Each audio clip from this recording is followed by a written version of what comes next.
तो स्टार्ट करते हैं आर ओ के लिए करंट अफेयर्स।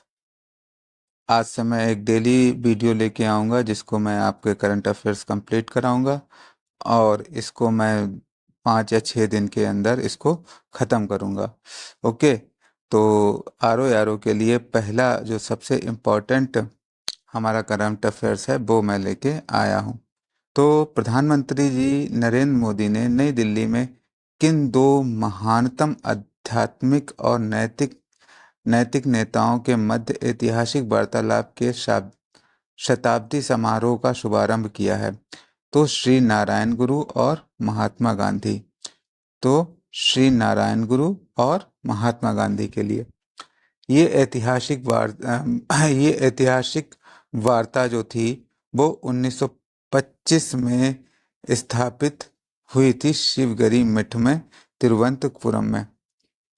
और उसके बाद में ये स्टार्ट होता है किस राज्य ने आयुष्मान डिजिटल मिशन के कार्यक्रम में बिहार कार्यक्रम में देश में प्रथम स्थान प्राप्त किया है? यानी कि किस राज्य ने आयुष्मान आयुष्मान जो योजना है केंद्र सरकार की हेल्थ से रिलेटेड, इसमें कि उनको बीमा दिया जाता है 5 लाख तक का, उसमें सबसे ज़्यादा कार्यान्वयन का जो लक्ष्य था वो किसने हासिल किया है? वो बिहार ने हासिल किया है। भारत का पहला अंडर वाटर म्यूजियम जो है वो कहाँ स्थापित किया गया है? वो केरला के कोल्लम में स्थापित किया गया है। वो केरला के कोल्लम में स्थापित किया गया है। जम्मू कश्मीर में पीएम द्वारा अनावरण किया गया दुनिया का पहला रेल ब्रिज, जो कि बहुत ही ज़्यादा न्यूज में था, चेनाब आर्क ब्रिज का अनावरण किया है प्रधानमंत्री जी ने 6 जून को, जो कि दिल्ली से उधमपुर वाली लाइन को जो उधमपुर से श्रीनगर लाइन को जोड़ता है। अभी तक जो था वो जो रेल कनेक्टिविटी थी वो केवल और केवल श्रीनगर तक, कटरा तक थी, जो कि जम्मू में पड़ता है। उसके बाद में अब ये जो ट्रेन है वो सीधे श्रीनगर तक जाएगी। पीएम मोदी द्वारा कौन सी 2 वंदे भारत ट्रेन उसी दौरान उसी ट्रैक पे दो वंदे भारत ट्रेन चलेंगी, कटरा से श्रीनगर और श्रीनगर से कटरा, एक अप और एक डाउन। प्रधानमंत्री नरेंद्र मोदी के किस पहले केबल स्टे रेल ब्रिज का उद्घाटन किया? तो यही वो ब्रिज है, अंजी ब्रिज जिसको बोलते हैं, जिसका उद्घाटन किया। ये ब्रिज जो है वो आईफिल टावर से भी ऊंचा है, जिसकी ऊंचाई 359 मीटर है। हाल ही में किन 2 को वेटलैंड की सूची में शामिल किया गया है? एक तो है खीचन फलोदी और मेनार आर्द्रभूमि वेटलैंड उदयपुर में, एक है खीचन और एक मेनार, ये दोनों ही उदयपुर में हैं, जिनका की अ, जिनका की जिनका की शामिल किया गया है रामसर साइड में। प्रधानमंत्री मोदी के आमंत्रण पर किस देश के राष्ट्रपति सैंडियागो पेना पालासियोस ने भारत की यात्रा की है? तो ये जो राष्ट्रपति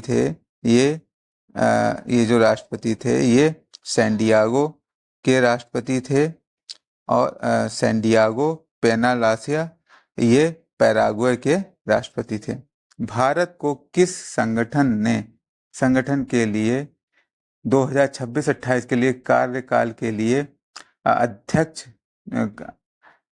अध्यक्ष चुना गया है? तो ये संयुक्त राष्ट्र आर्थिक और सामाजिक परिषद, ये जो संगठन है ये संयुक्त राष्ट्र से रिलेटेड है।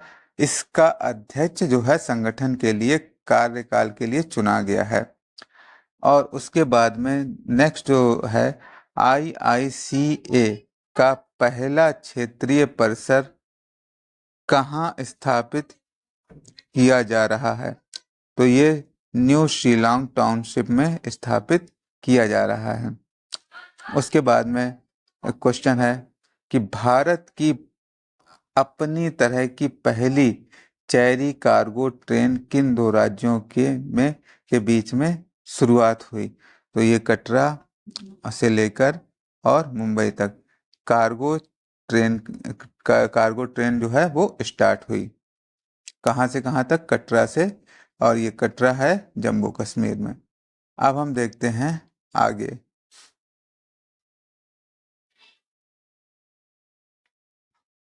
किन किन किन भारतीय भारतीय कंपनी ने 20 जनवरी 2025 में ग्रैंड मिलियन डे को नया गिनीज वर्ल्ड रिकॉर्ड बनाया है? LIC भारतीय जीवन बीमा निगम ने। तो इस दिन LIC ने क्या किया था? एक ही दिन में 5,88,107 पॉलिसियां की थी। ये उन्होंने गिनीज वर्ल्ड रिकॉर्ड बनाया था। संशोधित शक्ति नीति के कार्यान्वयन को कौन सी कंपनियां संभालेंगी? तो इसको संभालने के लिए कौन सी कंपनी है? कोल इंडिया संशोधित शक्ति नीति को कोल इंडिया इसको संभालेगी। और सिंगरेली कोलेनियम कंपनी लिमिटेड, ये दो कंपनियां इसको संभालेंगी। भारत की अपनी तरह की पहली स्वदेशी रूप से विकसित सरकारी वित्त पोषित AI आधारित multi modal large language LML का नाम क्या है? इसका नाम था भारत जैन। इसका काम क्या होगा? जो भारत में बहुत सारी भाषाएं बोली जाती हैं उनका एकीकृत करके उनसे हेल्प लेना, उसके लिए एक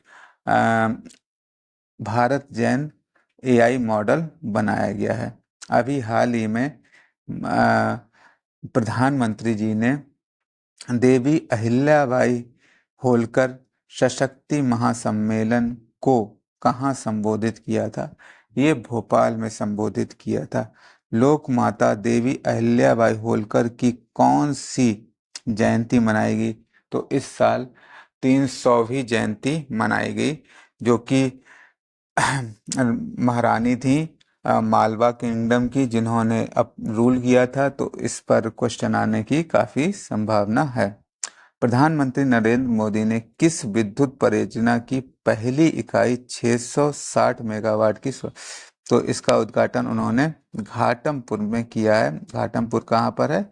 ये कानपुर में है। तो इसका उद्घाटन उन्होंने यहाँ पर किया है। घाटमपुर ताप विद्युत परियोजना स्थित है कानपुर में।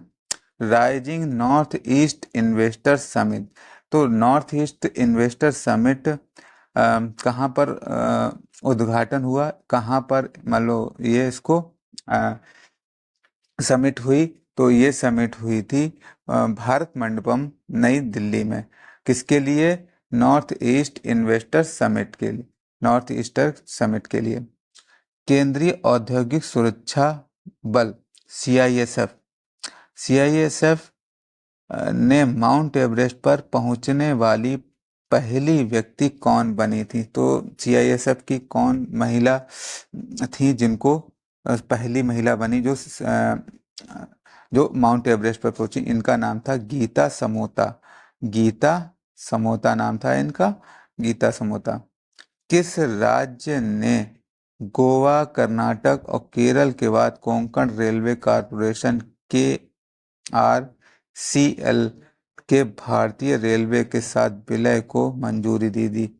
यानी कि गोवा, कर्नाटक और केरल के बाद कोंकण रेलवे कॉरपोरेशन के भारतीय रेलवे के साथ में विलय को मंजूरी दे दी। ये महाराष्ट्र है।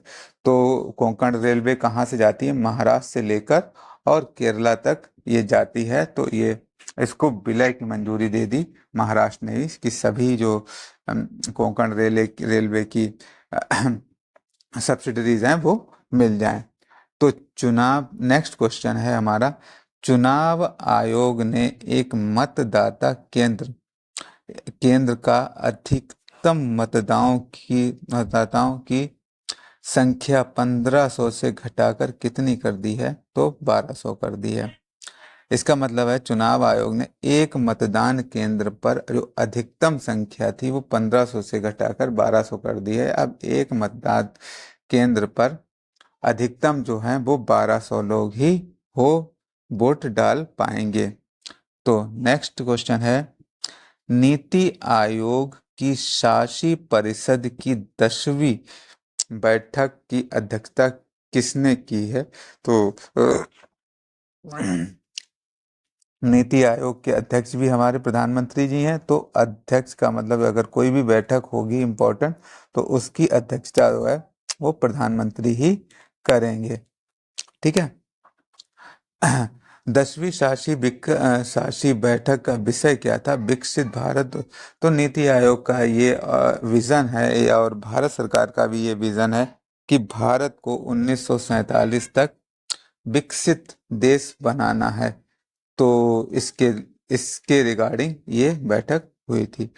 पूर्ण कार्यात्मक साक्षर घोषित किए जाना वाला भारत का कौन सा राज्य है?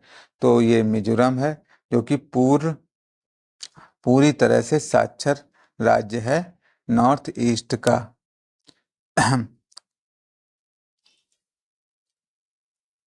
नेक्स्ट देखते हैं हम आगे,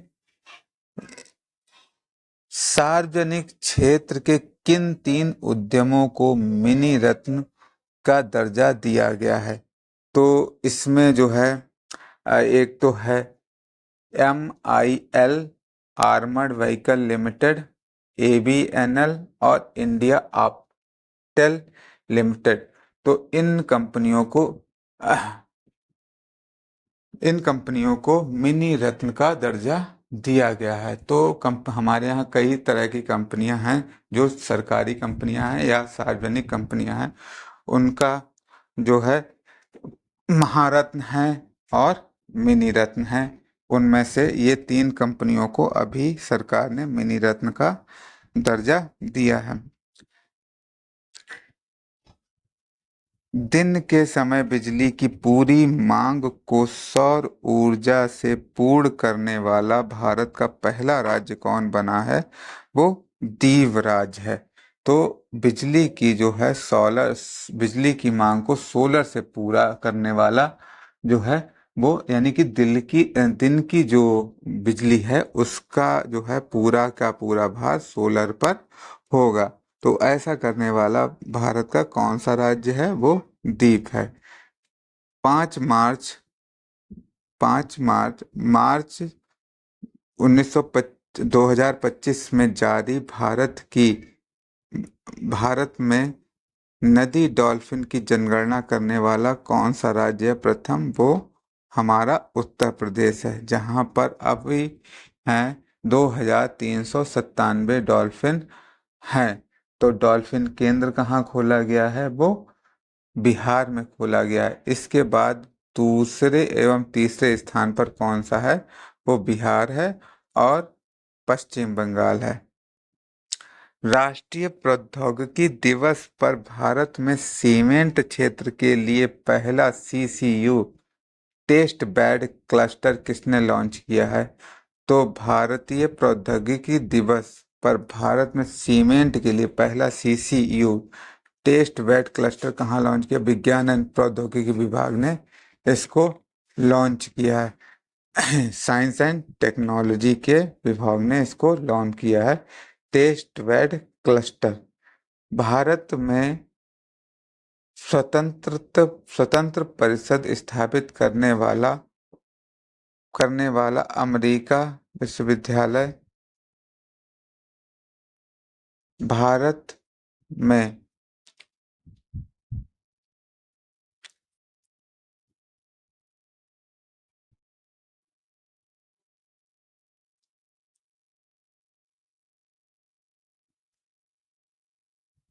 आज अभी इतना ही रखता हूँ, फिर नेक्स्ट वीडियो में मिलते हैं हम लोग।